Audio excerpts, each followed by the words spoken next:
Hi everyone, and welcome to the All Things ITSM Global Podcast, coming to you from Knowledge 16 in Las Vegas. I'm Kirsty McGowan, and I'm here with Ken Gonzalez. Hey Kirsty. Hey Ken. Charlie Betts. Hey Kirsty. And it's our pleasure to be talking with Christoph Goldenstern from Tregoe. Welcome. Hello Kirsty, thanks for having me. So Christoph, it's been great getting to know a little bit more about Tregoe over the past period of time here. And certainly with your background in concerns like process improvement and especially incident and problem management, I think you're starting to branch into some broader areas of interest to the ITSM community, such as, for example, what do we make of Agile and DevOps and related concerns? So what are you thinking along those topics? Well, there's obviously a lot of energy and excitement around things like DevOps or CM, and I think in general, there's a trend towards flattening IT organizations. Yes. And our sense is from working with a lot of IT operations is that they still have a ton of work to do to venture out into this new brave world, based on how historically how siloed they have been, at least in the operations space where we tend to focus. For example, when you look at incident problem change management, where we spend a lot of our time, we find that with many of our clients, there's still very little integration across those functions. And I think this traditional sort of factory IT model is not really going to work in this new context when you're trying to optimize your business for innovation and for speed. Yes. And if you think about DevOps, if DevOps is about breaking down barriers between Dev and Ops, I think you first have to break down the barriers within Ops. And I don't think that has happened yet. Yeah. Yeah, it's been very optimized for efficiency, but not necessarily effectiveness. Yes, I would agree with that. And I mean, it's interesting. I think, and this may have partially to do with a little bit of a misinterpretation of frameworks like ITIL, which have built all these lovely processes, but I think a lot of IT organizations have taken that as sort of a reason to build functions around that. And if even if your function is a business process, it's still a silo. And I think these silos we really have to start breaking down again and look at more what I would call horizontal business process management if we're moving towards service integration and things like DevOps. Very good. Yeah, that holistic view is a lot more important. When people start to break those processes into functions, you have someone says, well, no, I'm change management or I'm problem management. I don't need to do anything about incidents. That's not my area.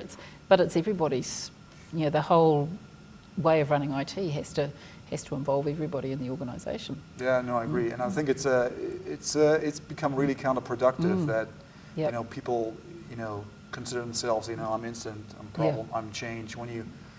We actually strongly believe that we should take an end-to-end process view of those three disciplines, because they ultimately all have the same purpose, and that is eliminating downtime and increasing productivity. So when you look at it from that end, you could actually argue that they are just different levels of availability management. You could just call them level 1, level 2, level 3, and at least from my hilltop, I think they should be under one under one management, and they should be essentially reintegrated. Yes. How would you say that from a KT perspective? I mean, there's lots of tools, there's lots of methods, there's lots of resources people have available, and yet still, they try to apply them and they fall flat on their face because there's always, what I've been seeing has been a cultural challenge around how do you adopt it and make it your own. Yep. How do you guys help them actually make that transition so they can do it effectively and not experience the failure, but experience the success that goes along with getting to that desired future state? Yeah, we actually have seen that with a lot of organizations and sometimes with our own clients, and we find that typically to be the case if they look at it, an initiative in a very isolated way, and especially when it comes down to things like methodologies, be it Tregoe or KCS or something else, that we're looking at these things just as a training initiative. We put a bunch of people through some training, and then the world will be a better place. And what we know from our own experience that doesn't work.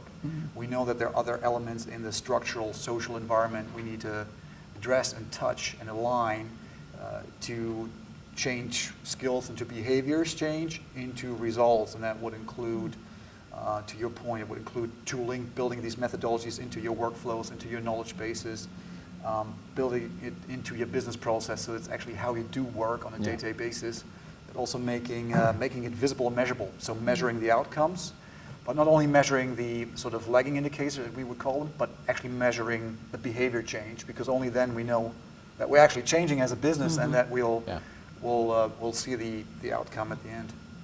Yeah, training is often a difficult one because, organisations put a lot of resource and funds into getting people trained, and then at the end of it they say, well, we didn't get the results we wanted out of it. So they either stop the training and say, well, that didn't work, when really they should be looking at, well, what did we do with that training when our people had done it? How did we embed their knowledge into the organisation and make it with some value? Sending someone on a training course does virtually nothing except gives them a piece of paper. Yeah, I mean, it's the old Paulo Freire, I think what did he call it, the model where you assume that knowledge is just something that can be poured into somebody's head. Yeah. And of course, in the lean and agile community, it's all about coaching, and helping step people through processes of hypothesis and experimentation. Yeah. And it's got to be grounded in their day-to-day work. It can't be some, take 2 weeks or take a week and just go listen to somebody run through a whole bunch of PowerPoint bullets. Yeah, you do quite a lot of work in coaching at KT, don't you? You've got was it Orca coaching Yes, program? we have a whole coaching framework. Yeah. We've come to the same sort of conclusion that between all these levers, maybe the coaching piece is the most important one, having this constant reinforcement back in the workplace, and also a bit of a safety net when you hit those bumps in the road. So we have a coaching framework that we call ORCA, which stands for Observe, Reflect, Communicate, Assist. So it's very situational, interventional coaching that drives change after the workplace. So I have the simple formula. It's like quality times adoption equals results. You get the quality in the thinking, and a lot of that comes through the training, but it's the adoption that gets the results. And coaching is a tremendous part of that. Another thing that we've started to experiment with is simulating these new skills before you drop people back into the high-pressure workplace. Yes. Having them practice those skills in a simulated yet realistic environment, which we've seen shorten the time to proficiency. Because you need to build confidence, especially if you dropping someone into an environment like major incident management or problem management. Simulations are huge. That's very exciting. Are you using games? Are you building these own internally? Are you working with some other partners? Are you using a gaming framework or something else? We're actually working with a technology partner called Sim for People that has built this with us, and it's actually using Lego Mindstorms as protagonists, which you can program with faults. So we have a limitless number of scenarios that we can run people through on a virtual platform with different levels of complexity. And essentially what you're troubleshooting is a piece of technology, a client-server piece of technology within a business process. And Lego is, everybody loves Lego, so it engages people, and and especially, it appeals to the millennials amongst us. I saw the Mindstorm. I walked yeah. by your booth and you were so crowded. I didn't stop by because you had a lot of people at your booth. But I saw the Lego Mindstorms. I was wondering what that was about. That is so cool. Yeah, a lot of people stop by and ask, what is that about? Yeah, what's Lego got to do with this? Legos. No, it's great. I think I discovered a few weeks ago that there's a new acronym that I can apply to myself, which is AFOL, an adult fan of Lego. My kids started building Lego, and I found I quite liked it too. So so I certainly would appeal to a lot of people, I think, in our industry if they can get to play with toys like that and learn something at the same time. Yeah. Well, it's still fairly new to us, but it's we think it's pretty exciting. We've already implemented with a number of clients, fairly large clients, and they're seeing that time to proficiency shorten. And we at the end of the day, all our clients want it faster, better, and more quickly. So exactly. Hopefully that's going to help. Yeah. Well, thanks a lot for your time this afternoon, Christoph. It's been a pleasure chatting with you and learning a little bit more about what you're doing and where you're heading. Well, thank you very much for having me again. Appreciate it. Thanks, Christoph. Thank you. Thanks.